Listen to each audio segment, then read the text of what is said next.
Nagsisimula ang anime sa isang lalaking nagngangalang Kelvin, nakakagising lang sa isang bagong mundo. Dahil hindi na niya maalala ang nakaraan niyang buhay, naguguluhan si Kelvin sa nangyayari sa kanya sa mga oras na ito. Sa oras na iyon, lumilitaw ang isang icon ng menu, tulad ng sa isang laro sa harap niya. Sa screen, may nakasulat na Welcome to Another World. Agad niyang pinindot ang start button sa screen nang walang pag-aalinlangan. Biglang may lumabas na boses ng babae mula sa menu at tinatanggap siya sa mundo ng isekai. Sinabi ng babae na si Kelvin ay kasalukuyang reincarnated sa isang fantasy world na puno ng magic at mga espada. Nawala na pala ni Kelvin ang kanyang mga alaala noong nasa dati niyang mundo.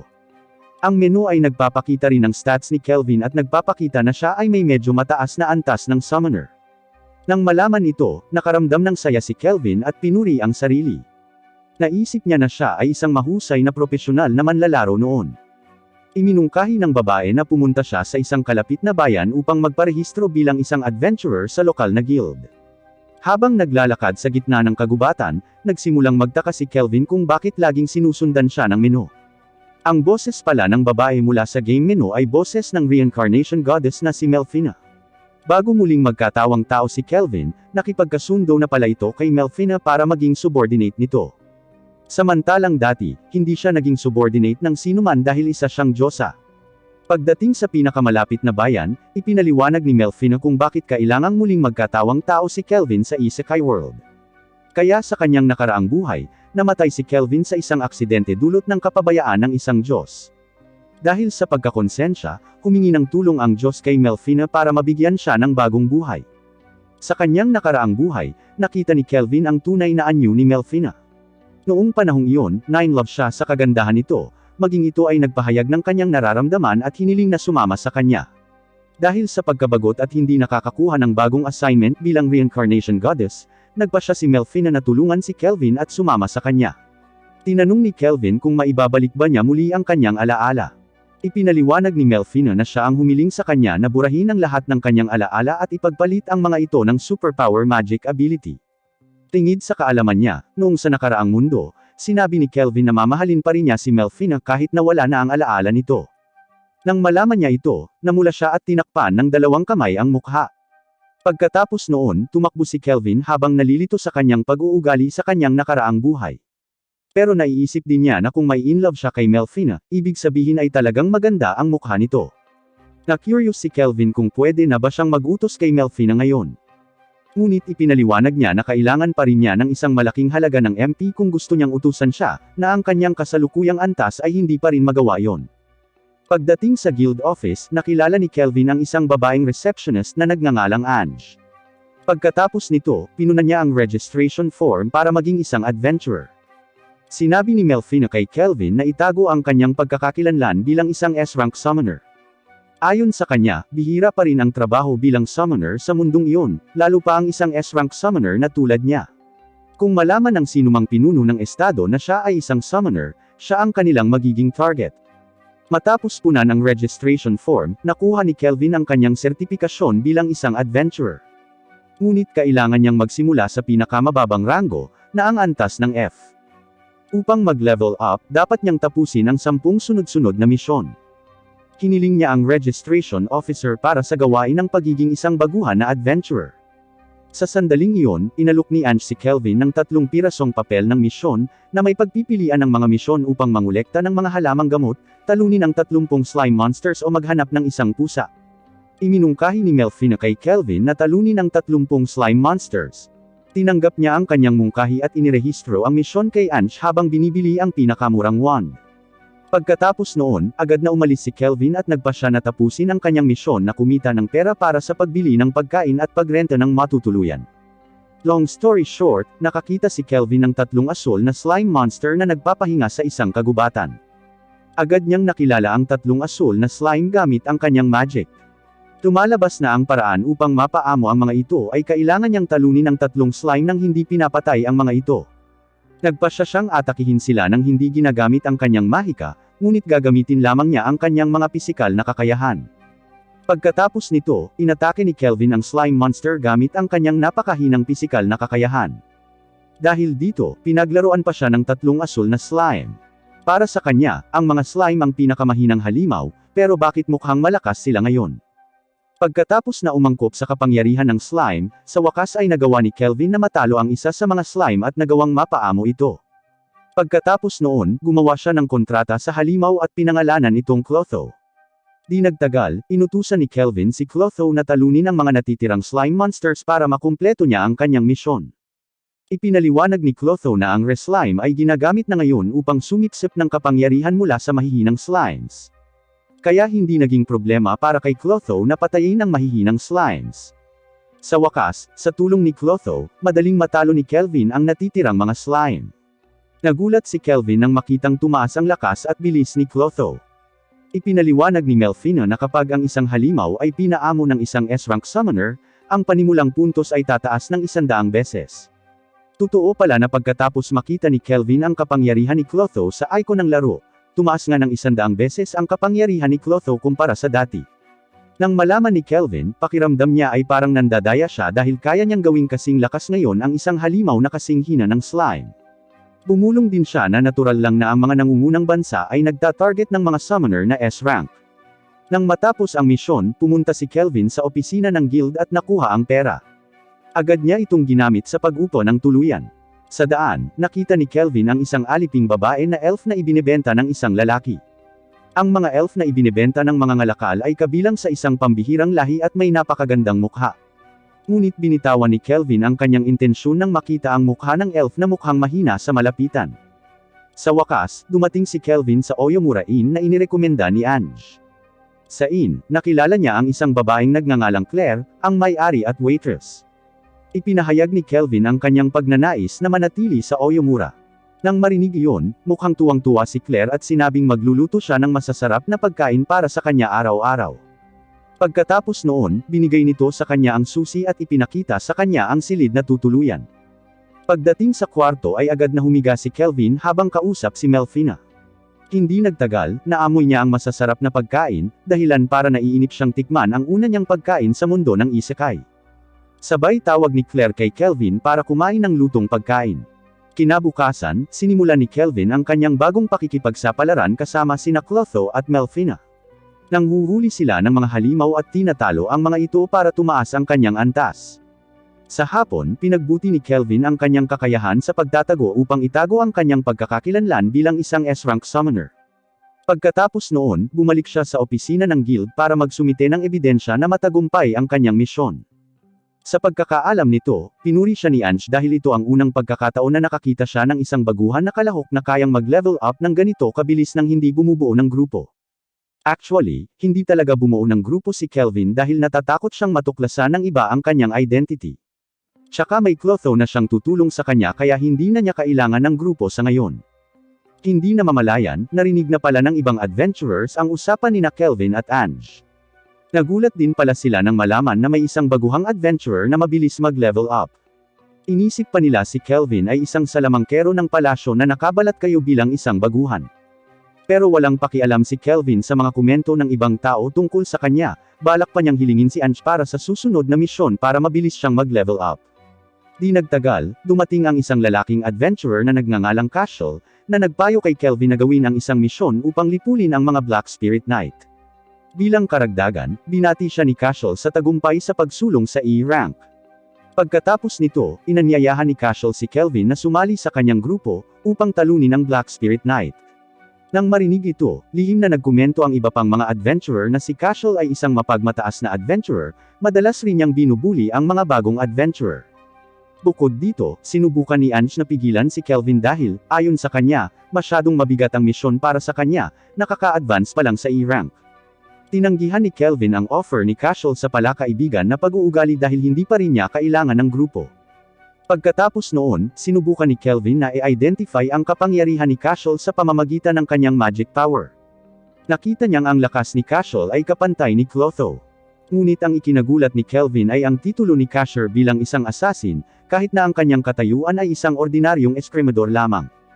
Di nagtagal, inanyayahan ni Kelvin si Cashel na makipagkumpetensya. Ang mananalo ay ang mas mabilis na matalo ang Black Spirit Knight. Ipinaalala ni Cashel kay Kelvin na ang Black Spirit Knight ay hindi isang kaaway na maaaring labanan ng mag-isa, kahit labanan niya pa ito kasama ang grupo niya. Pagkatapos ay iniwan siya ni Cashel. Ayaw pala talaga ni Casual na imbitahin si Kelvin na sumali sa grupo niya. Gusto lang niyang mabitag si Kelvin habang nakikipaglaban sa Black Spirit Knight. Pero hindi niya namamalayan, binalak din pala ni Kelvin na hulihin si Casual mamaya. Pagkalabas ng guild office, nakasalubong ni Casual ang dalawang lalaki sa kanyang grupo. And sure enough, may gagawin silang masama kay Kelvin. Hiniling ng isa sa mga lalaki kay Casual na agad na patayin si Kelvin, ngunit hiniling pa rin ni Casual na maghintay. Bilang karagdagan, sinabi sa kanila ni Casual na hinamon sila ni Kelvin na talunin ang Black Spirit Knight, at bilang mga seniors, kailangan nilang tanggapin ang hamon. Kinagabihan, si Casual at ang kanyang grupo ay nagtungo sa hideout ng Black Spirit Knight. Pagdating nila doon, nagulat sila nang makitang natalo na lahat ang mga Guardian Monster. Hindi nagtagal, lumitaw si Kelvin at binati silang lahat habang humihingi ng tawad sa pagtalo sa lahat ng mga Guardian ng Black Spirit Knight. Ipinaalam din niya sa kanila na tila ang Black Spirit Knight ang nasa likod ng pintong iyon. Gayunpaman, tinutuya siya ng isa sa grupo ni Casual at tinanong kung bakit naghihintay si Kelvin na talunin nila ang Black Spirit Knight. Sagot niya na hindi niya kailangan ng tulong sa kanilang tatlo, maging siya ay hindi komportable sa kanilang presensya. Hinamon ni Kelvin ang tatlo na tapusin na ang lahat dahil alam na niyang may masamang balak ang mga ito sa kanya. Nang marinig ito, nagtaka si Casual kung bakit hindi natakot si Kelvin sa kanilang tatlo at sa halip ay hinamon sila. Maging si Casual ay nagpahayag na ang tatlo ay hindi ordinaryong adventurer ngunit mga wanted na kriminal mula sa palasyo. Pero hindi natakot si Kelvin. Hinamon pa niya ang mga ito na atakihin siya kaagad. Maya-maya, tumakbo ang isa sa mga lalaki para salakayin si Kelvin, na nagtakda ng magic trap para sa kanya. Naglagay si Kelvin ng bitag sa anyo ng kumunoy, na nagpasipsip pababa sa malaking katawan ng lalaki. Pagkatapos noon, inatake ulit sila ni Kelvin gamit ang kanyang magic power, at ang isa sa kanila ay piniling tumakas. Gayunpaman, hindi siya pinayagan ni Kelvin, at tinawag niya si Clotho upang pigilan siya. Pagkatapos lumitaw, lumalabas na tumaas ang kasalukuyang anyo ni Clotho kaya naging malaki ang pisikal nito na parang higanti at may titulong Predator. Ayon sa impormasyon mula kay Melfina, ang Predator na uri ng slime ay ang halimaw na sumira sa kaharian ng Torek daan-daang taon na ang nakalilipas. Madaling nahuli ni Clotho ang dalawang lalaki ng sabay. Nang makita ito, niyaya ni Casual si Kelvin na lumaban ng 1v1. Gayunpaman, nang magsimula ang laban, si Casual ay maaari ng talunin ni Kelvin. Matapos ang laban, inihayag ng tatlo ang kanilang layunin na patayin ang mga baguhan. Ayon sa kanila, ang kanilang grupo ay maaaring makakuha ng XP ng mas mabilis kapag pumatay ng mga adventurer kaysa sa pagpatay ng mga halimaw. Matapos mahuli silang lahat, binalak ni Kelvin na ibigay silang tatlo sa guild office. Nang matapos ang sugo kasama ang tatlo, binuksan ni Kelvin ang malaking pinto sa kanyang harapan para harapin ang maalamat na itim na espiritong kabalyero. Matapos magharap ang dalawa, kinilala ni Kelvin ang kapangyarihan ng Black Spirit Knight gamit ang kanyang mahika. Batay sa mga resulta ng kanyang pagkakakilanlan, ang Black Spirit Knight ay isang napakalakas na mataas na antas na kaaway. Nang malaman niya ito, masaya siyang ngumiti at gustong gawing summon ang halimaw. Sinabi ni Kelvin sa halimaw na gusto niya talaga itong patayin, ngunit ngayon ay nagbago ang isip niya at sa halip ay gusto niyang makipagkontrata sa kanya. Nang marinig ang alok ni Kelvin, casual na nakipag-usap ang Black Spirit Knight kay Kelvin sa halip na makipag-away sa kanya. Masayang-masaya ang pakiramdam ng Black Spirit Knight sa presensya ni Kelvin dahil lahat ay pumunta doon para salakayin siya, ngunit si Kelvin lang ang gustong kumausap muna sa kanya. Tila, ang itim na espiritong kabalyero ay dating isang tapat na commander ng bansa na nagngangalang Gerard, ngunit kahit papaano, siya ay naging isang halimaw.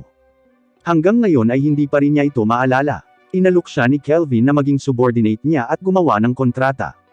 Ngunit bago iyon, nais ni Gerard na malaman ang lakas ni Kelvin sa pamamagitan ng pakikipaglaban upang makipagkompetensya. Noong kasisimula pa lang ng laban, mukhang pantay ang kanilang attack power. Ngunit sa kalagitnaan ng laban, naranasan ni Gerard ang pananakit ng kanyang ulo at nagsimulang maalala kung bakit siya naging halimaw. Noong panahong iyon, nabigo si Gerard na mapanatili ang kapayapaan at katiwasayan ng kaharian, na dapat niyang responsibilidad. Maging siya ay kailangang mawalan ng asawa at anak dahil sa insidente. Gusto niyang maghiganti sa mga sumira sa kanya. Matapos maalala ang isang piraso ng insidente, sinigawan ni Gerard si Kelvin. Kailangan niya ang kanyang tulong para sa paghihiganti habang nakikipaglaban kay Kelvin. Dahil malakas ang kapangyarihan ni Kelvin, nagawa niyang talunin si Gerard. Kinabukasan ay dumating si Kelvin sa opisina ng Guild Bitbit ang pulang hiyas ni Gerard bilang patunay na natalo niya ito ng mag-isa. Agad siyang pinalibutan ng lahat ng adventurer. Lahat sila ay humanga sa kanyang mga nagawa, kasama na si Ange, na agad na nagbigay sa kanya ng pagtaas ng ranggo. Samantala, si Casual at ang kanyang grupo ay naaresto at nahatulan ng kamatayan. Sa kabilang banda, may kontrata si Gerard kay Kelvin at willing siyang maging subordinate. Sa kasalukuyan, mayroon pa ring 7 slots ng monsters si Kelvin na maaari niyang i-recruit bilang kanyang mga subordinate. Pagkatapos noon, nakilala ni Kelvin si Leo, ang pinuno ng guild. Natukoy ni Leo ang lakas ni Kelvin sa pamamagitan ng kanyang mga mata na kapareho ng magic ni Kelvin, maging siya ay masasabi na si Kelvin ay summoner. Pinakalma ni Gerard si Kelvin sa pagsasabing hindi niya kayang itago ang kanyang pagkatao habang buhay. Higit sa lahat, kailangan niyang magkaroon ng mga kaibigan na maaaring magtago ng kanyang sikreto. Matapos marinig ito, kumalma si Kelvin at sinabi kay Leo na summoner siya. Tinanong din ni Kelvin na kung may identify skill si Leo, dapat niyang malaman ang mga krimen na ginawa ng grupo ni Casual. Pero bakit hinayaan pa niya? Ipinaliwanag ni Leo na si Casual ay isang dayuhang aristokrata, kaya mahirap ang pag-aasikaso sa kaso. Nakakuha na siya ng sapat na ebidensya, ngunit naunang nahuli ni Kelvin si Casual. Kaya mas madaling imbestigahan ni Leo ang kaso at nagpasalamat kay Kelvin sa kanyang tulong. Pagkatapos noon, naging seryoso ang kanilang pag-uusap, at binalak ni Leo na yayain si Kelvin na makipagtulungan sa kanya. Dati, nakilala rin ni Leo ang mga kabalyero mula sa ibang mundo. Sila ang mga banal na bayani na ipinatawag ng banal na imperyo, ang Ramos. Nang marinig iyon, sinabi ni Melfina na na-reincarnate niya ang mga bayani at nangakong sasabihin kay Kelvin mamaya. Ayon kay Leo, noong panahong iyon, ang priestess ng Ramos ay nakarinig ng alingaw tungkol sa muling pagkabuhay ng demonyong Panginoon. Dahil dito, nagiging mas agresibo at mas malakas ang ilang halimaw sa iba't ibang bahagi ng mundo, kabilang si Gerard. Kaya naman gustong makipagtulungan ni Leo sa mga kabalyero mula sa ibang mundo dahil hindi kayang protektahan ng hari ang buong kontinente ng mag-isa. Kapag nagising na ang demonyong Panginoon, dapat silang lahat ay tumutok sa pagtalo sa Panginoon ng demonyo ng sama-sama. Matapos marinig ito, naunawaan ni Kelvin ang asensya ng kanilang pag-uusap. Tila, gusto ni Leo na tulungan siya ni Kelvin na talunin ang mga halimaw sa paligid, dahil kasalukuyang hindi makumpleto ng mga adventurer ang rank B pataas na misyon.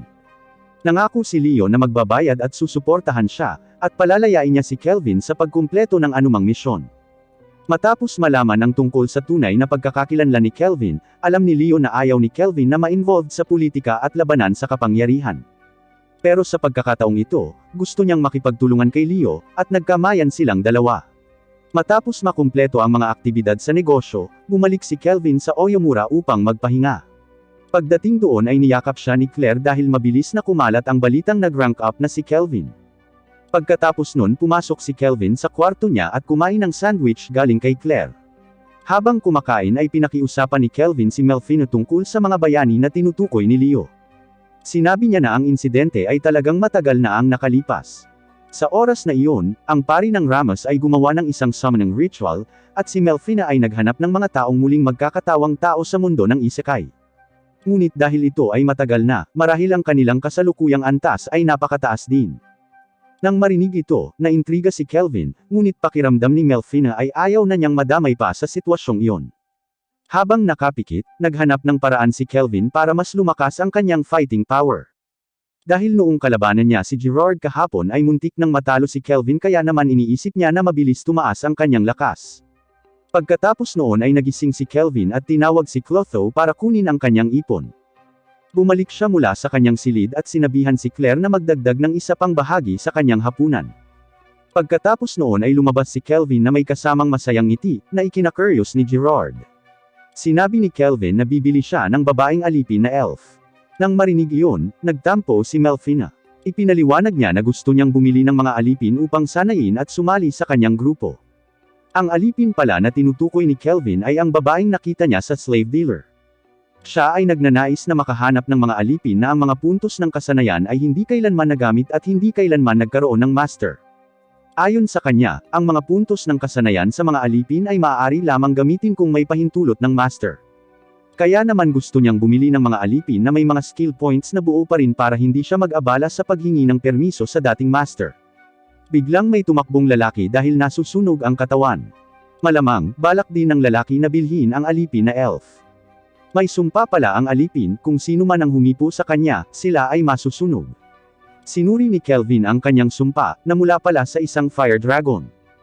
Naghanap siya ng paraan para mawala ito dahil nakita niyang buo pa rin ang skill point ng babaeng elf.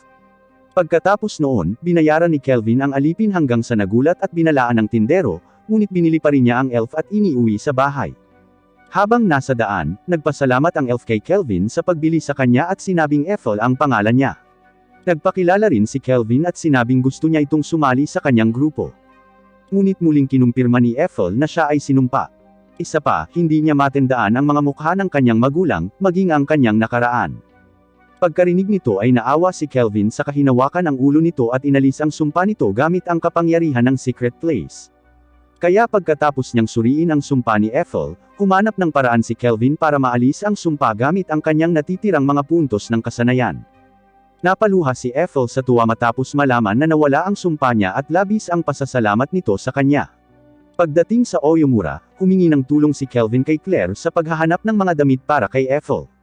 Hindi nagtagal, lumitaw si Ethel na nakasuot ng bagong damit, at pinuri siya ni Kelvin habang magkasamang naghahapunan. Pagkatapos noon, dinala ni Kelvin si Ethel sa kanyang silid at ipinaliwanag ang lahat tungkol sa kanya, kasama na ang pagpapakilala sa kanya kina Gerard, Clotho, at Melfina. Sinabi ni Kelvin kay Ethel na gamitin ang kanyang mga skill point para kumuha ng double skill points at doblehin ang kanyang growth rate para mabilis na mag-level up. Kinabukasan, nag-hunting si Kelvin kasama ang kanyang mga subordinate para tapusin ang kanyang misyon na mag-level up. Sa oras na iyon, tila lumakas ang kapangyarihan ni Ethel, kaya nagagamit niya ang mga mahiwagang pana at arrow. Bukod dito, si Gerard ay may mahusay na mga kakayahan sa pag-atake ng malapitan, na ginagawa silang parehong nakakatakot para sa mga kaaway ni Kelvin. Pagkatapos noon, pumunta si Kelvin sa opisina ng guild para patunayan na tapos na ang kanyang misyon. Ipinaliwanag ni Ange kung matapos niya ang isa pang misyon, maaari siyang umakyat sa S-rank. Maging si Ethel na kakapasok lang ay nasa B-rank na at madaling natatalo ang kanyang mga kalaban. Inisip niya na laro lang ang mga pagsusulit dahil napakadali ng mga pagsusulit para sa kanya. Sinabi rin sa kanya ni Ange na ang examiner ni Ethel ay isang lalaking nagngangalang Erd, isang respetadong senior adventurer. Pagkatapos, niyaya ni Ange sina Ethel at Kelvin na kumain sa isang bagong kafe kinabukasan, at pumayag sila. Kinabukasan, dumating si Kelvin sa appointment. Maya-maya, dumating na rin doon sina Ange at Ethel. Mukhang inihanda na ni Ethel ang estilo niya sa pagkain kasama si Kelvin hanggang sa natulala ito sa hitsura nito. Pagdating sa cafe, umorder sila ng cake, tapos naglaban sila para pakainin si Kelvin. Naiinggit ang mga lalaking nakakita nito kay Kelvin, na makakadate ng dalawang magagandang babae ng sabay-sabay. Dahil nahihiya siyang pinapanood, niyaya sila ni Kelvin sa kanyang inn at doon kainin ang cake. Pagkarinig nito ay nagkamali rin ang mga tao sa kanilang paligid nang marinig nilang dalawang babae ang sabay na dadalhin ni Kelvin sa kanyang inn. Hindi nagtagal, may dumating na tatlong lalaki at sinipa ang table ni Kelvin. Sinabi ng lalaking nagngangalang Tabura na nakakahiya ang mga aksyon ni Kelvin. Tumalabas na si Tabura ang ikatlong prinsipe ng Tezon, isang bansang militar mula sa silangang kontinente. Hiniling ni Tabura kay Kelvin na ibigay sa kanya sina Ange at Ethel, sa kanya ito pakakawalan. Nang marinig iyon, inatake ni Kelvin ang dalawang gwardya ni Tabura gamit ang kanyang mahiwagang kapangyarihan hanggang sa sila ay natangay. Ginamit din niya ang kanyang ballast magic para tanungin si Tabura.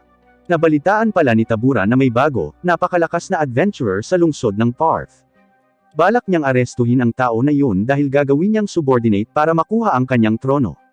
Sinabi ni Kelvin na ang tinutukoy ni Tabura ay ang kanyang sarili, ngunit ayaw niyang maging subordinate niya. Pagkatapos noon, pinawalan siya ng malay ni Kelvin. Sa ibang lugar, isang pari na nagngangalang Colette ang nagdadasal sa harap ng rebulto ng Diyos-ang si Melfina. Mukhang sinusubukan niyang ipatawag si Melfina. Pagkatapos lumitaw ni Melfina, tinanong niya kung kumusta ang mga adventurer doon. Si Colette pala ang nagpatawag ng mga adventurer mula sa ibang mundo ilang taon na ang nakararaan. At ang apat na adventurer ay tila napakahusay na umunlad. Pagkatapos nito, inutusan ni Melfina ang apat na adventurer na pumunta sa kanlurang kontinente dahil tila may nakakabahalang masamang aura na nagsisimulang lumitaw doon, ngunit pinagbawalan din niya silang lumapit sa lungsod ng Parth kung saan naroon si Kelvin. Sinunod ni Colette ang utos ni Melfina at ipinarating ito sa mga adventurer. Sa gabi sa Oyomura, mukhang hindi mapakali si Ethel. Nag-aalala siya na hindi siya kaakit-akit sa harap ni Kelvin. Dahil kanina pa sila natutulog sa iisang kwarto, pero hindi niya ito ginalaw. Pinuri ni Kelvin si Ethel para medyo kumalma siya. Nang marinig niya ang papuri nito, nakaramdam siya ng sobrang saya at niyakap siya nito. Kinabukasan, dumating si Melfina na may dalang status report mula sa mga adventure heroes kahapon. Sa apat na bayani, tila walang mas malakas kaysa kay Kelvin. Samantalang ayon kay Melfina, malapit nang bumangon ang demonyong Panginoon at lilikha ng kaguluhan. Kung ikukumpara kina Kelvin, Ethel, Gerard, at Clotho, malayo pa ang lakas ng mga adventurer na iyon. Nagtaka si Kelvin kung bakit hindi makapag-develop ng maayos ang apat, gayong mahigit 1 taon na sila sa mundo ng isekai. Habang ang bagong si Kelvin ay maaari nang gumawa ng ilang mga magic tool sa kanyang sarili, nagbigay rin siya ng malakas na sandata kina Gerard at Ethel. Bigla namang tinawag ni Leo si Kelvin para salubungin siya sa kwarto niya. Ipinaalam niya na may appearance ng isang demonyong naselyuhan sa isang dungeon, ngunit hindi pa rin alam ang kapangyarihan ng demonyo. May posibilidad na ang misyon ni Kelvin sa pagkakataong ito ay may antas ng kahirapan na katumbas ng mga S-rank na adventurer. Ayon kay Melfina, gaano man kahina ang isang demonyo, ang kanilang lakas ay kapantay ng mga B-rank adventurers. Noong una, ayaw tanggapin ni Kelvin ang misyon, ngunit pilit na hinihikayat siya ni Leo sa pamamagitan ng pagtalakay sa pangyayari nang sila ni Tabura ay nasangkot sa isang insidente. Dahil dito, pumayag si Kelvin na tanggapin ang alok ni Leo. Pagdating sa nasabing dungeon, sumugod si Kelvin at ang kanyang mga subordinate sa kinaroroonan ng demonyo. Ngunit sa dungeon, wala silang nakitang halimaw o demonyong humaharang sa kanila. Ilang sandali pa, nakarating sila sa isang silid na puno ng mga bungo at nakita nila ang figure ng isang demonyong babae na nagngangalang Sera, na nakagapos at nanghihina. Biglang sumalubong sa kanilang pagdating ang isang demonyong lalaki na nagngangalang Victor. Si Victor pala ay ang demonyo na naggapos kay Sera, ang anak ng isang demonyong hari na nagngangalang Gustav. Si Victor ay bodyguard ni Sera, ngunit ginagawa niya ito upang maging isang panginoon ng demonyo. May kakayahan siyang kopyahin ang kapangyarihan ng taong kinakain niya. Matapos ang pagiging bodyguard ni Sera sa mahabang panahon, oras na para kainin siya ni Victor. Siyempre, hindi hahayaan ni Kelvin na mangyari iyon. Haharapin niya si Victor, na isang predator na S-rank na demonyo. Mukhang excited si Kelvin na harapin si Victor, ang top class na demonyo. Ito ang unang pagkakataon na nakakuha si Kelvin ng isang kaaway na may kapangyarihan na higit sa kanya. Bilang pambungad, inutusan ni Victor ang kanyang mga tauhan na harapin sina Kelvin at Gerard. Agad silang pumunta sa harap para tapusin ang mga demonyo ni Victor. Nang makita ang kombinasyon nina Kelvin at Gerard, lubos na namangha si Victor. Matapos talunin nina Kelvin at Gerard ang lahat ng kanyang mga nasasakupan, hinampas ni Victor ang sahig hanggang sa nagbuga ito ng usok para mablock nito ang kanilang paningin. Pagkatapos, gumawa si Victor ng isang gumagalaw na pag-atake mula sa lupa. Pero mukhang alam na ni Kelvin ang lakas ni Victor kaya nanatili siyang nakabantay habang nakatingin sa sahig. Hinarang ni Gerard ang atake ni Victor, habang hinarap ni Kelvin ang nakabukang braso ni Victor at inatake ito. Ang pag-atake ni Gerard ay tila kaya niyang tamaan ng husto si Victor, ngunit ang pag-atake ay walang kahulugan sa kanya. Dahil ang mga pisikal na pag-atake ay hindi gumagana laban kay Victor, ipinatawag ni Kelvin si Clotho upang makisali sa labanan.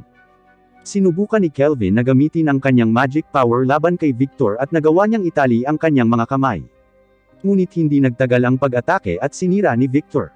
Kasabay nito ang pagbuhos ng magic power ni Kelvin sa espada ni Gerard at agad na tumakbo papunta kay Victor. Sa kabilang banda, si Kelvin ay nagbigay ng concealment magic kay Ethel para atakehin si Victor gamit ang kanyang magic arrow mula sa likuran. Pero nakayanan ni Victor ang atake ni Ethel hanggang sa naging bato ang kamay nito. Nang makita ang pagkakataon, nilaslas ni Gerard ang kaliwang braso ni Victor. Nakaramdam ng pagkagipit, binago ni Victor ang kanyang anyo sa kanyang pinakamalakas na anyo. Pagkatapos nito, inutusan ni Kelvin ang lahat ng kanyang mga subordinate na sabay-sabay na umatake kay Victor. Sa kalaunan, sa isang barrage ng pinagsamang pag-atake, si Victor ay natalo at tumalbog sa mga pader ng dungeon. Dahil dito, halos matamaan ang katawan ni Sera sa mga guho ng dungeon. Ngunit mabilis na nailigtas siya ni Victor. Nang makita ito, napagtanto ni Kelvin na walang balak si Victor na kainin si Sera. Nagsisinungaling lang pala siya dahil gusto niyang makita ang buong kapangyarihan ni Kelvin. Sa loob ng daan-daang taon, si Victor pa rin ang pinakamatapat na subordinate ni Gustav, na palaging nakatalaga sa pagsasanay at pag-aalaga kay Sera. Ginawa niya ito ng may kasiyahan at puno ng responsibilidad. Sa ngayon, si Sarah ay naninirahan ng hiwalay kay Gustav dahil itinago niya ang kinaroroonan ni Sarah at inilagay siya sa isang lihim na kastilyo. Ginawa niya ito para hindi gamitin ng kanyang mga kaaway si Sarah para labanan siya dahil siya ang kahinaan ni Gustav. Hanggang isang araw, sinalakay ng mga bayani ang kastilyo ni Gustav. Nang malaman ito, inutusan ni Gustav si Victor na protektahan si Sarah mula sa mga pag-atake ng mga bayani habang kaharap niya ang mga bayani. Dahil doon, sinelyuhan ni Gustav si Sarah ng isang sumpa na tao lamang ang magbubukas. Iniisip niya ang mga tao ang pinakamahinang lahi, kaya hanggat hindi bayani ang nagbukas ng sumpa niya, ligtas si Sarah. Kahit mamatay si Gustav, ang kanyang sumpa ay mananatiling aktibo magpakailanman. Matapos malaman ni Victor na si Kelvin ay summoner, hiniling niya kay Kelvin na imbitahan si Sarah na sumali sa kanyang grupo. Mukhang nagtiwala talaga si Victor sa kakayahan ni Kelvin. Mukhang aware din si Sarah at naririnig niya ang usapan nila. Pagkatapos mabuksan ang kanyang selyo, bubuksan niya ang kanyang mga mata. Pumayag dito si Kelvin, inalok din niya si Victor na maging subordinate niya, pero pakiramdam niya ay malapit na ang kanyang kamatayan, at gusto lang niyang maging subordinate ni Gustav. Matapos mamatay si Victor, pumunta si Kelvin sa altar kung saan ilalabas ni Sarah ang kanyang sumpa. Pagkagising ay napaiyak si Sarah na kanina pa nakakarinig sa usapan nila. Hinaplos lang ni Kelvin ang ulo ni Sarah para pakalmayan siya. Pagkatapos noon ay lumabas na silang lahat sa dungeon para salubungin si Erd na naghihintay sa kanila sa labas. Binuhat ni Kelvin si Sarah, na nasa anyo na ng tao dahil binigyan siya ni Gustav ng isang espesyal na bagay na nagpapahintulot sa kanya na mag-transform bilang isang tao. Pagkatapos noon, nagbigay ng item si Ethel bilang patunay na natalo na nila ang mga top tier na demonyo sa dungeon. Nagplano silang bumalik sa inn para magpahinga. Sa kabilang banda, nakapag-level up si Gerard dahil mas maaga siyang nanalo sa laban at gustong mabilis na mag-evolve habang tumataas ang kanyang status. Pagkaalis ni Erd, gumawa ng revolusyon si Gerard hanggang sa naging mas maangas ang kanyang baluti at kalasag. Ipinakita niya ito sa harap nilang lahat. Nang makita ang gawin ni Gerard ay tinawanan siya nina Ethel at Clotho. Maya-maya, nakita ni Kelvin na nagising na si Sarah at mukhang kalmado. Sinabi niya na hindi niya kailangang mag-alala tungkol sa kanyang pagbabalat kayo at dinala siya sa bayan. Natakot si Sarah dahil hindi pa siya nakakalabas nang wala si Victor. Gayunpaman, sinubukan siyang hikayatin nina Ethel at Gerard na sumama sa kanila. Pagdating sa lungsod ng Parth, tuwang-tuwa si Sarah na makita ang pagiging matao ng lungsod. Nakahinga ng maluwag si Kelvin nang makitang bumalik na naman ang kanyang pagiging masayahin. Sa wakas, sinamahan nina Ethel at Gerard si Sarah upang tumingin sa paligid ng lungsod hanggang sa sila ay masatisfied. Samantala, pumunta naman si Kelvin sa guild office para magbigay ng impormasyon kay Leo. Tila, si Kelvin ay nakakuha kaagad ng isang pagtaas ng ranggo sa A rank. Pagdating sa inn, sinalubong si Kelvin ng mga taong bayan para sa kanyang tagumpay, kasama si Ange at ilang staff ng guild office. Si Claire pala, ang asawa ni Erd, ay nagluto ng masasarap na pagkain para sa kanilang lahat. Dahil dito, buong gabi silang nagpi-party. Nang magising si Kelvin, hindi niya nakita ang kinaroroonan ni Sarah at agad siyang hinanap. Nananaginip pala si Sarah habang nakatingin sa langit para alalahanin ang pagsasama nila ni Victor. Naalala niya noong bata pa siya, gusto niyang mag-beach sa lungsod ng mga tao. Nang panahong iyon, nangako si Victor na dadalhin siya upang makita ito. Nangako rin si Sarah na ipagpapatuloy niya ang kanyang buhay ng mas mabuti, tulad ng gusto ng kanyang ama at ni Victor. Kinaumagahan, ipinamahagi ni Kelvin ang S-rank armor sa lahat ng summoner niya. Tila, ang mga kasanayan sa sandata nina Kelvin at Ethel ay tumaas sa pinakamataas na limitasyon sa antas. Nakakuha si Sarah ng S-rank na armas at armor. Sa kahilingan, ginawa ni Kelvin ang baluti at sandata mula sa mga labi ng patay na katawan ni Victor. Sa pagtanggap ng dalawang gamit, mukhang masayang-masaya si Sarah dahil pakiramdam niya ay binibigyan siya ng lakas ni Victor.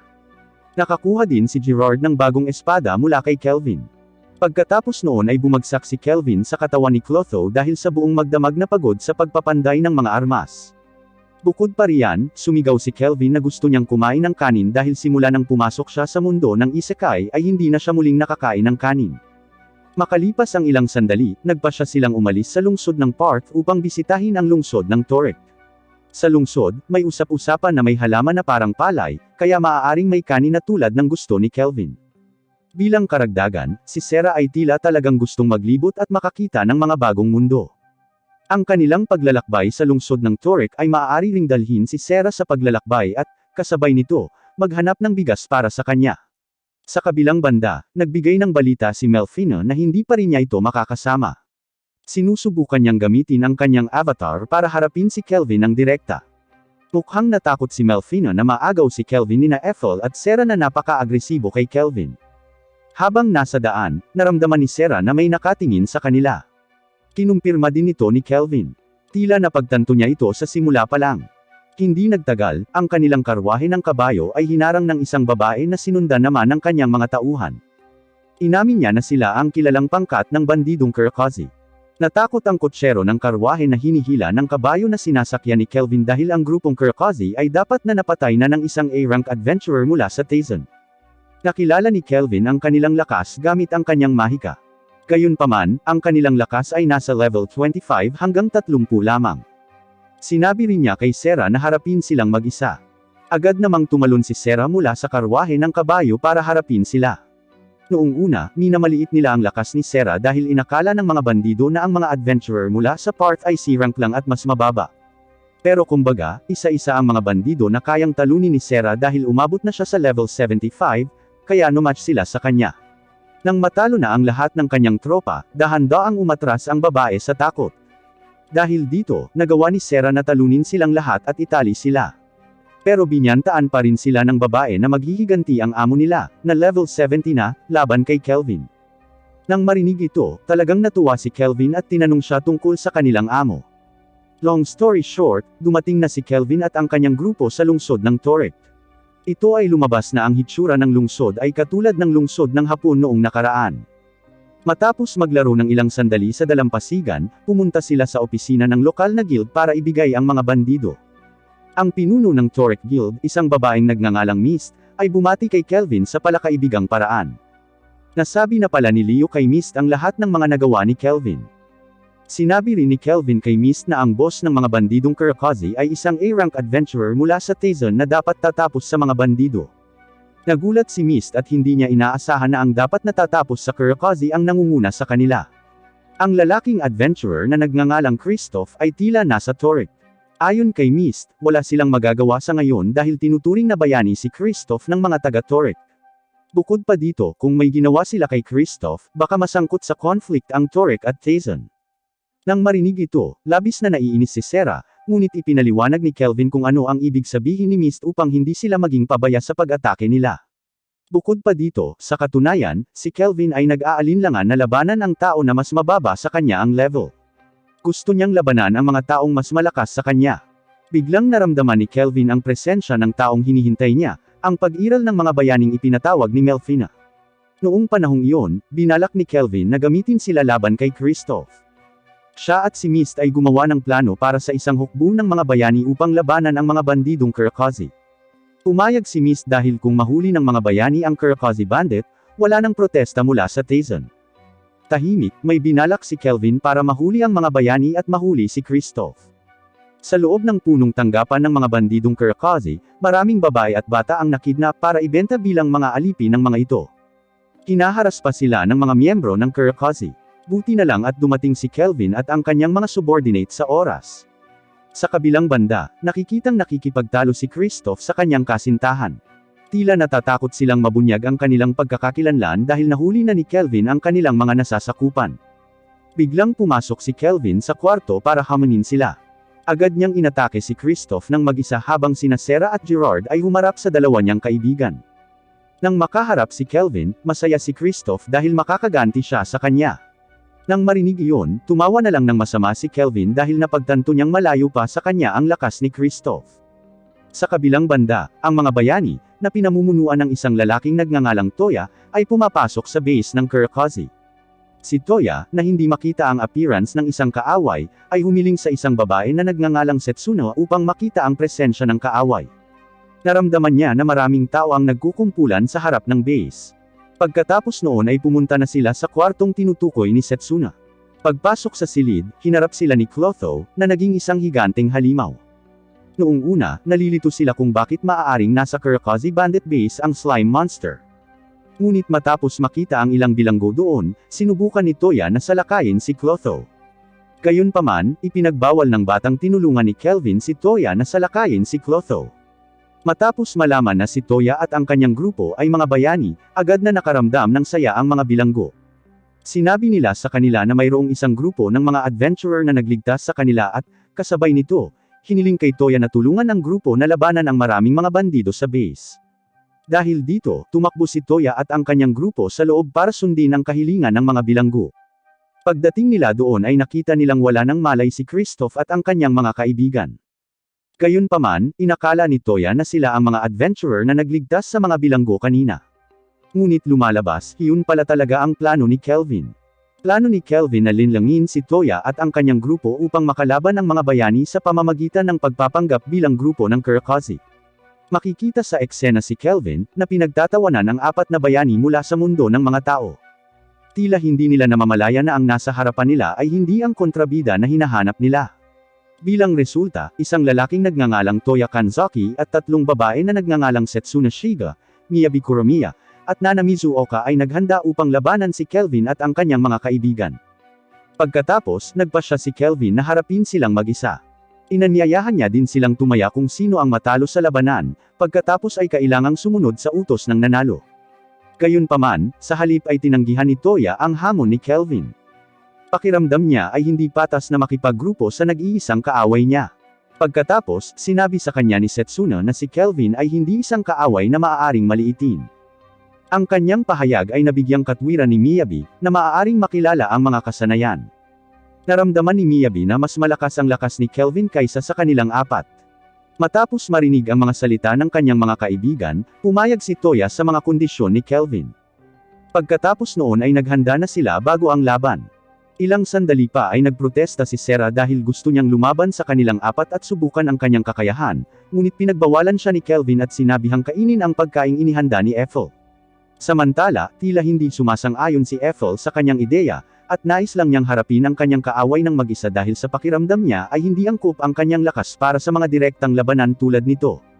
Bukod dito, hindi talaga naiintindihan ni Kelvin ang mga kakayahan na mayroon sila. Ngunit kinumbinsi niya si Ethel at sinabing ang laban ay sadyang ginawa niya para sukatin kung hanggang saan ang pag-unlad ng kanyang lakas. Dagdag pa, mayroon siyang bagong S-rank na armas na partikular niyang ginawa para harapin ang mga sitwasyong tulad ng oras na iyon. Sa wakas, nagsimula na ang kanilang laban. Ipinatawag ng 4 na bayani sa lupa ang kani-kanilang mga proteksyon na espiritu, at ang mga espiritu ay gumana upang protektahan sila mula sa mga pag-atake ng mahika ng kaaway. Gayunpaman, hindi natatakot si Kelvin na atakihin sila ng paulit-ulit gamit ang kanyang mahika. Nagulat si Setsuna sa kanyang lakas dahil kadalasang direktang umaatake ang mga salamangkero sa mga kalaban, tulad ng mga Sword Knight. At lumalabas na layunin ni Kelvin na gamitin ang kanyang bagong sandata para salakayin si Miyabi. Ang sandata mula sa katawan ni Victor ay lumalabas na maaaring kopyahin ang mga kasanayan ng kaaway. Lumalabas na kayang kopyahin ni Kelvin ang maximum na 2 kakayahan ng kaaway gamit ang sandata na ito, at nakopya niya ang mga kasanayan ni Sera. Si Toya, na nataranta nang makita ang kalagayan ni Miyabi, ay humiling sa kanyang 2 kaibigan na pagalingin at protektahan siya habang siya ay humarap kay Kelvin. Nang makita ang katapangan ni Toya, kinutya siya ni Kelvin dahil masyadong padalos-dalos ang desisyon niya, at itinuring niyang hindi niya kayang husgahan ang lakas ng kalaban. Ngunit mukhang may kumpiyansa si Toya sa kanyang husay sa espada at pakikipaglaban ng malapitan. Kahit na hanggat maaari, pinipigilan niya si Kelvin na tanggalin ang kanyang mga magic weapons. Si Kelvin, na hindi kayang lumaban ng malapitan, ay nailalabas pa ang kanyang mahusay na skill sa malapitan. Isa pala itong skill na kinopya niya kay Sera. Kahit si Setsuna, na tumulong kay Toya, ay hindi siya kayang talunin. Nag-alala si Nana sa kalagayan ni Toya at nilapitan siya para pagalingin ito, ngunit tumanggi siya dahil pakiramdam niya ay hindi niya kailangan ng tulong mula sa kanya. Nang makita si Toya, na masyadong mayabang, ay nagalit si Setsuna at sinampal siya. Tila hindi niya kailangan ng tulong mula sa kanyang mga kaibigan at kaya niyang lutasin ang lahat ng kanyang sarili.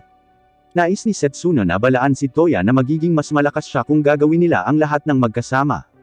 Hindi niya gustong tiisin ito ni Toya ng mag-isa, at sina Nana at Miyabi ay sumang-ayon sa kanyang mga salita. Gusto ni Nana na patuloy silang magtulungan tulad ng dati dahil doon sila magiging matatag. Sa wakas, salamat sa mga salita ng kanyang mga kaibigan, nagising si Toya at muling nasa sabik na harapin si Kelvin. Pagkatapos noon, inatake nila si Kelvin gamit ang kapangyarihan ng kanilang magic combo, at siguradong matatabunan siya nito, ngunit nakaligtas pa rin siya. Pagkatapos nito, nagbigay si Kelvin ng mga tip at komento tungkol sa kanilang mga kahinaan sa kasanayan. Nagulat si Toya kay Kelvin, bakit may kaaway na magbibigay sa kanila ng mga constructive suggestions.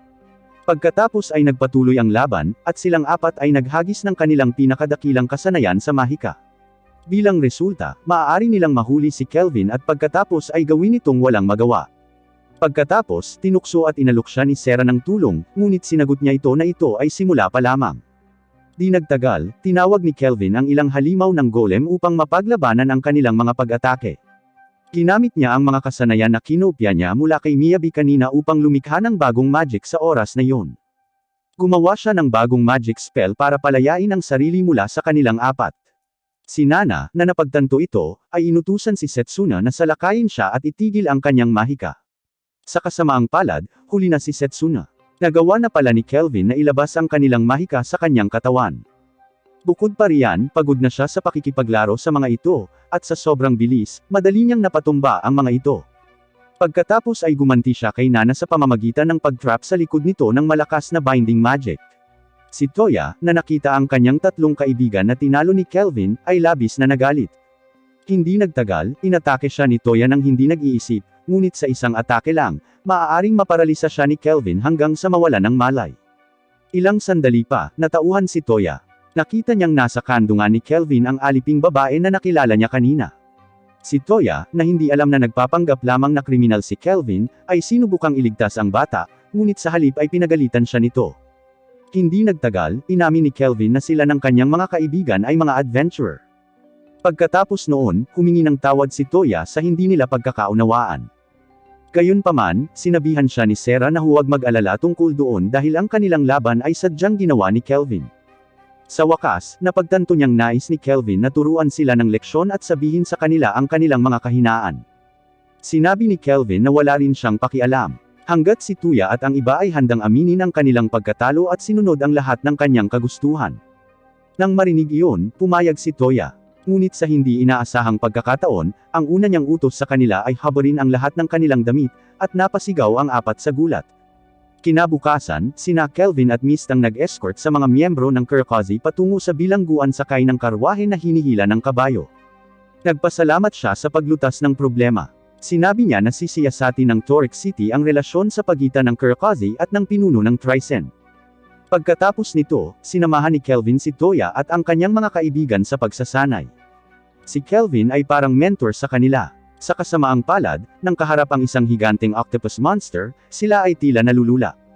Binigyan sila ni Kelvin ng direksyon para harapin ito. Sinamahan pala siya nina Ethel at Sera. Sa pagkakataong iyon, nagtaka si Sera kung bakit gustong tulungan ni Kelvin silang apat na mag-practice. Sagot niya na gusto lang niyang tulungan ang bayaning pinili ni Melfina. Bukod dito, sila ay nagmula sa parehong mundo tulad niya. Matapos matalo ni Toya at ng kanyang mga kaibigan ang octopus monster, kinain nila ang tanghalian na inihanda ni Ethel.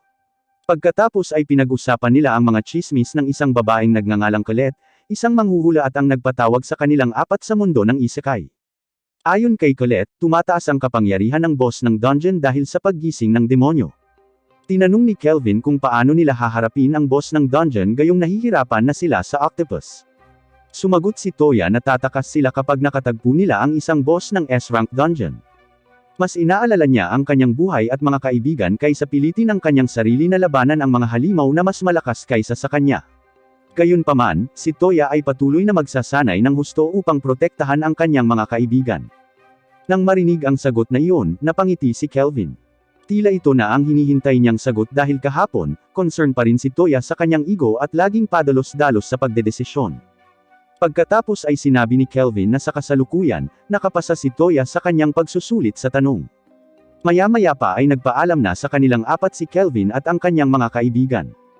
Bago maghiwalay ay binigyan niya sila ng kwintas bilang souvenir. Nagpasalamat sila at sumakay ng barko patungo sa kabilang kontinente. At ito pala ay alam ni Ethel na ang kwintas ay isang makapangyarihang accessory item. Maaari itong dagdagan ng ilang mga katangian at may mga nakatagong epekto, na magiging lubhang kapaki-pakinabang sa labanan. Hindi nagtagal, dumating si Sera at nagulat si Kelvin.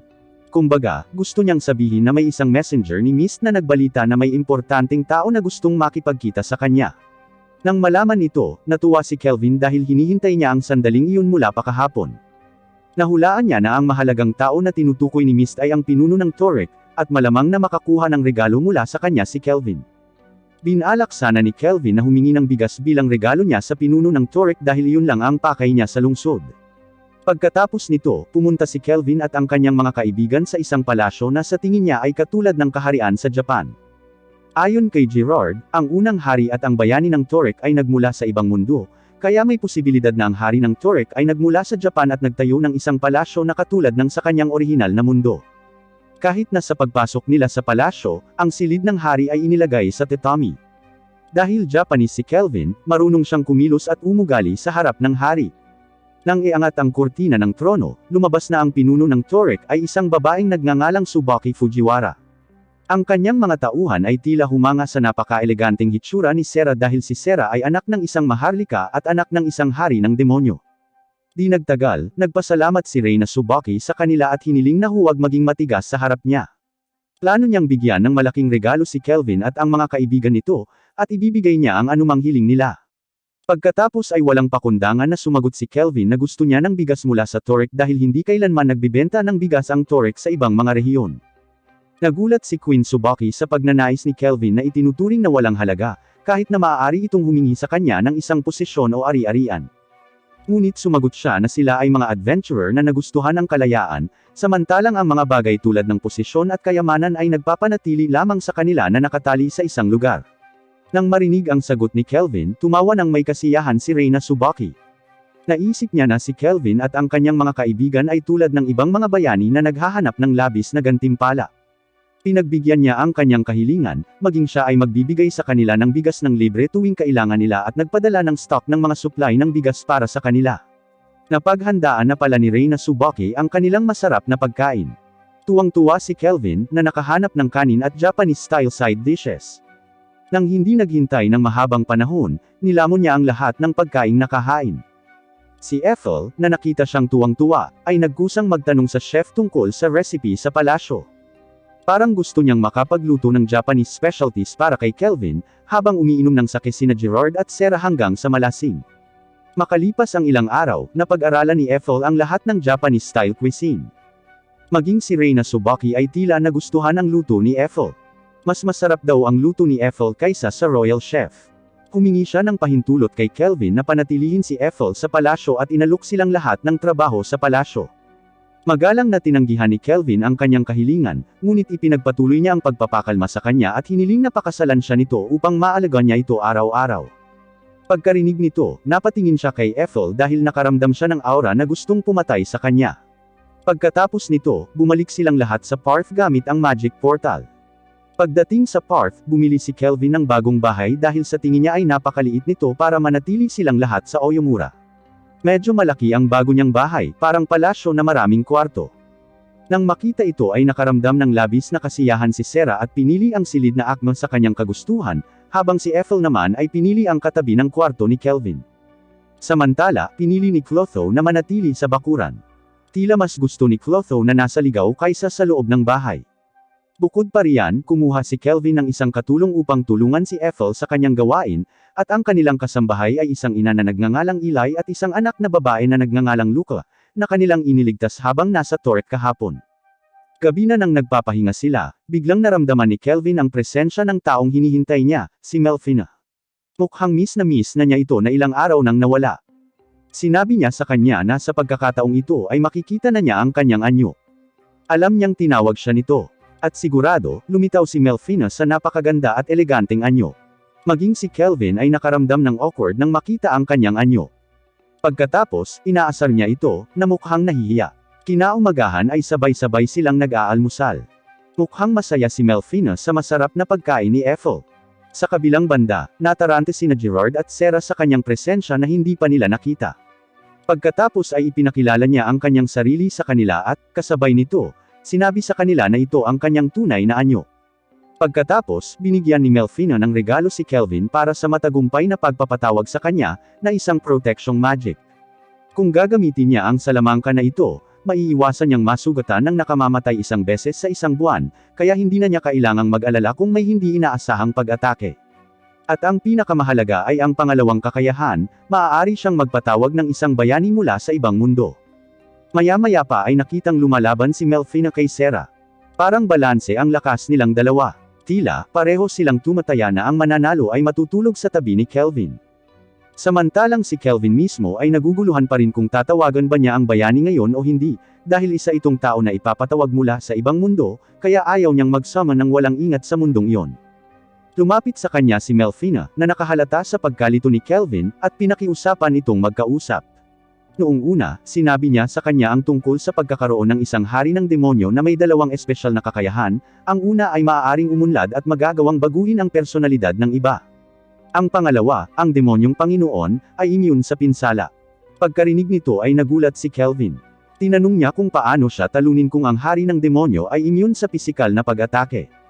Sumagot si Melfina na isang bayani lamang ang makakapagtanggal ng espesyal na kakayahan ng hari ng demonyo, kaya kailangan talaga sa isekai ang pagkakaroon ng mga bayani.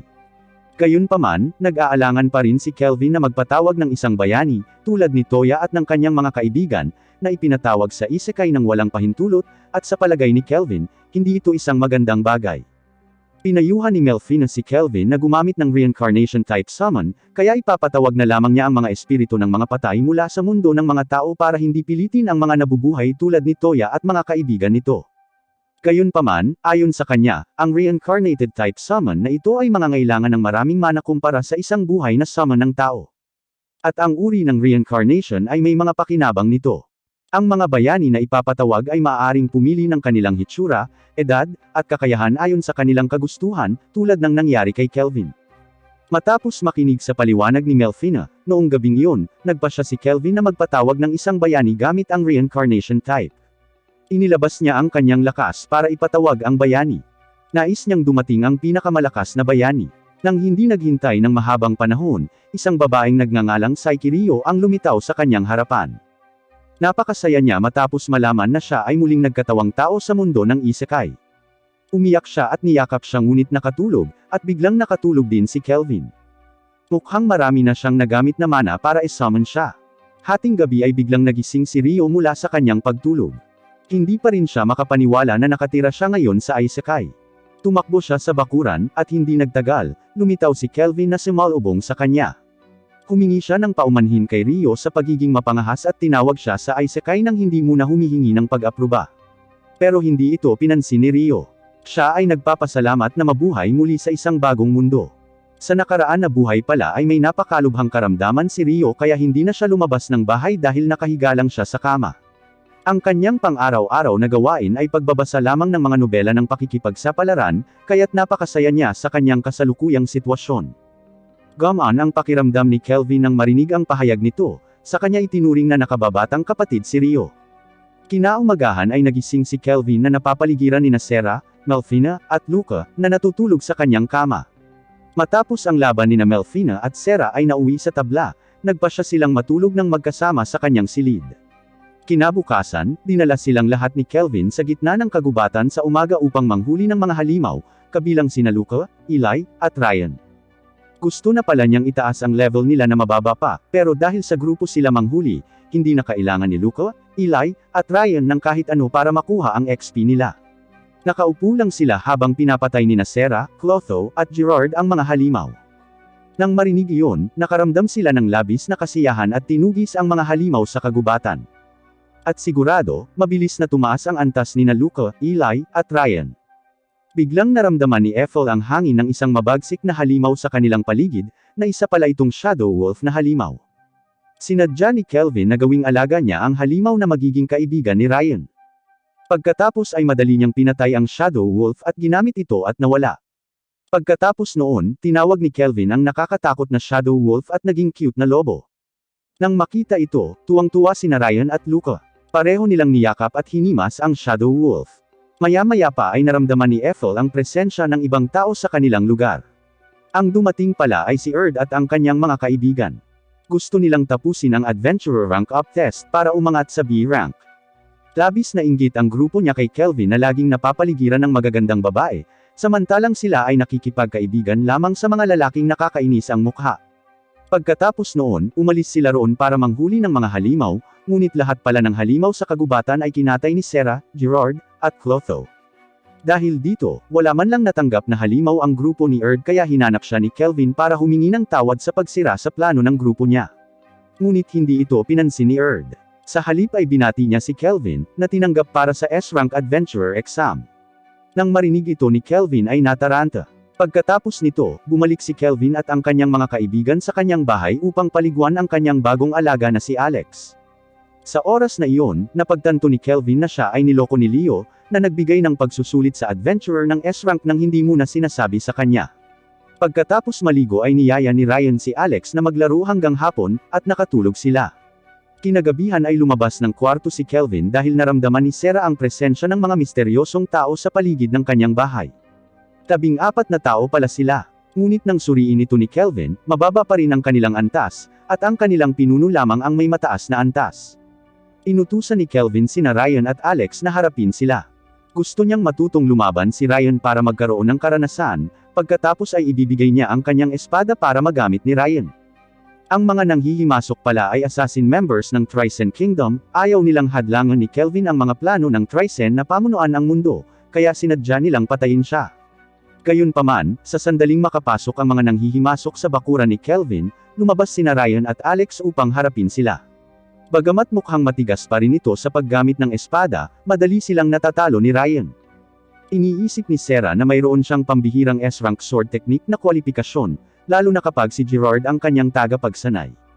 Matapos matalo ni Ryan ang lahat ng nanghihimasok, pinuntahan ni Kelvin ang pinuno ng assassin, at napagtanto ng lalaki kung gaano kakilakilabot si Kelvin. Samantala, sa Trycen City, tila may mahalagang pagpupulong si Emperor Zal sa kanyang mga general. Tila nag-aalala sila na ang pagkakahuli kay Kristoff kahapon ay maaaring makagambala sa kanilang mga plano upang sakupin ang mundo. Pagkatapos ay iminungkahi ng isa sa mga general na salakayin nila ang ibang mga kaharian at palawakin ang kanilang teritoryo gamit ang puwersang militar. Nang marinig ito, sumang-ayon ang ibang mga general, at ang ilan ay tumanggi. Hanggang sa wakas, kailangan nila ng isang huling boto. Sa kasamaang palad, hindi dumalo sa pulong ang lalaking general na nagngangalang Cliff. Sa wakas, inutusan ni Emperor Zal ang kanyang mga tauhan na ipatawag si Cliff, na natutulog kasama ang maraming babae sa kanyang silid. Kinaumagahan, pumunta si Kelvin at mga kaibigan sa isang nayon ng elf na matatagpuan sa hangganan ng Trycen Kingdom sakay ng karwahe na hinihila ng kabayo. Nagkaroon ng oras si Leo na sabihin sa kanya na madalas may maliliit na salungatan sa pagitan ng Trycen at ng mga karatig na kaharian nito sa hangganang lugar na iyon, bukod pa ang kaso ng pagbili at pagbibenta ng mga alipin ng elf, na lalong nakakabahala. Inutusan ni Leo si Kelvin na imbestigahan ang kaso. Kasabay nito, nakatanggap si Kelvin ng imbitasyon mula kay Haring Leonard mula sa Dress Kingdom na kumuha ng S-Rank Adventurer exam.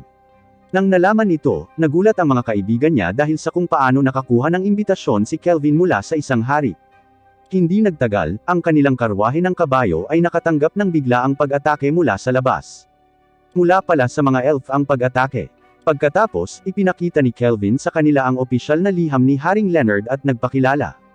Matapos marinig ito, lumabas ang lalaking elf leader na nagngangalang Neres dahil sa tingin niya ay mali ang ginawa niya kay Kelvin. Biglang nabigla si Neres nang makita niya si Ethel at tinawag siya ni Neres sa pangalang Rumol. Pagkatapos noon, pumunta sila sa bahay ni Neres para mag-usap. Tila curious si Kelvin sa mga katotohanan tungkol sa pagkakakilala ni Ethel at Neres. Dahil nawalan siya ng alaala sa simula pa lamang bilang isang alipin. Maya-maya, nagsimulang magkwento si Neres, 20 taon na ang nakalilipas, ang nayon ng elf ay inatake ng isang napakalupit na Fire Dragon King. Hindi naintindihan ng dragon at naisip na iniinsulto siya ng isang elf. Pagkatapos, sinadya niyang sirain ang kaharian ng elf at sirain silang lahat. Ngunit isang elf ang lumapit upang pigilan ang dragon, si Rumol, hiniling ng dragon sa kanya na maging asawa niya, at nangako siyang kalimutan ang lahat ng kanyang sama ng loob. Pagkatapos ay nagboluntaryo si Rumol na kunin at pakasalan ang Fire Dragon King para sa kaligtasan ng kanyang nayon, ngunit makalipas ang ilang taon, natagpuan nila ang kanyang bangkay sa gitna ng kagubatan, at walang nakakaalam kung ano ang nangyari sa kanya. Inakala ni Kelvin at ng iba pa na si Rumol ang nanay ni Ethel dahil magkahawig sila ng pisikal.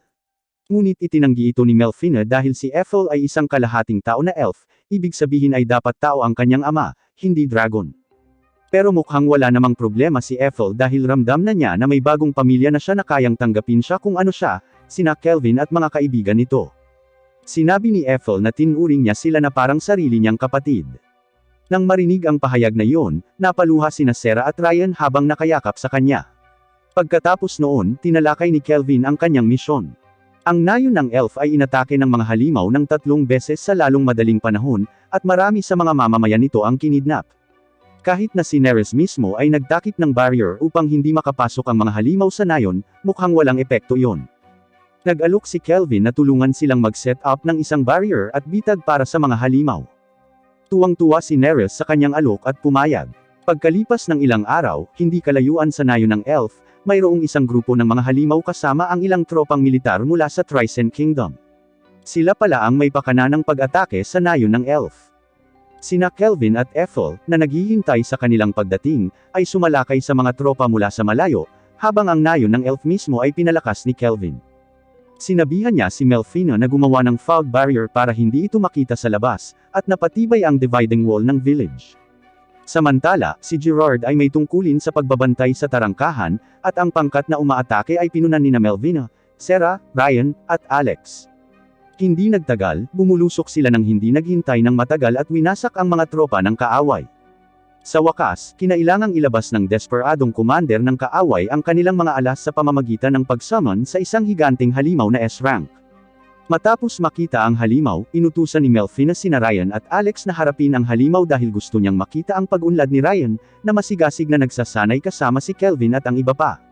Alam iyon, nasasabik si Ryan na harapin ang halimaw, ngunit nabasag ang kanyang espada nang salakayin niya ang halimaw. Tila masyadong matigas ang balat ng halimaw. Bukod dito, ang suntok ay napakalakas. Kung siya ay matamaan, maaari siyang mamatay kaagad. Mukhang hindi pa rin sumusuko si Ryan. Naglabas siya ng 3 espada ng sabay-sabay para salakayin muli ang halimaw, 2 espada ang ginamit niya, at 1 espada ang ginamit ni Alex. Sa isang combo attack mula sa kanila, nagawa niyang saktan ang halimaw gamit ang kanyang electric sword move. Ngunit bago bumagsak ang halimaw, sinabihan siya ng commander na magpalit ng anyo, at agad na naging isang higanting nakakatakot na hari ng apoy ang halimaw. Mukhang hindi naman nag-aalala sina Melfina at Kelvin tungkol doon. Naniniwala sila na kayang talunin ni Ryan ang halimaw. At sigurado, sa isang huling pag-atake, madali niyang malipol ang halimaw. Tuwang-tuwa siya at niyakap si Melfina. Samantala, sumulpat si General Cliff sa kinaroroonan nina Ethel at Kelvin at bigla silang inatake. Alam ni Kelvin na hindi ordinaryong tao si Cliff at napakalakas. Gayunpaman, naakit si Cliff sa kagandahan ni Ethel at hiniling sa kanya na maging kanyang alipin. Ginagamit ni Cliff ang kanyang eye-binding move upang maapektuhan si Ethel, ngunit ang kanyang magic ay hinarang ni Kelvin. Bago magsimulang lumaban, tinukoy muna ni Kelvin ang lakas ni Cliff. Medyo nagulat siya matapos malaman ang level at status ni Cliff. Isa pala si Cliff sa mga taong nag-reincarnate mula sa ibang mundo sa Isekai, tulad niya. Maya-maya, inilabas ni Kelvin ang kanyang 4 na magic spears nang magsimula ang laban nila, at umatake kay Cliff. Pero nakayanan niya ang pag-atake ni Kelvin gamit ang malakas niyang protective barrier, kaya matindi ang laban.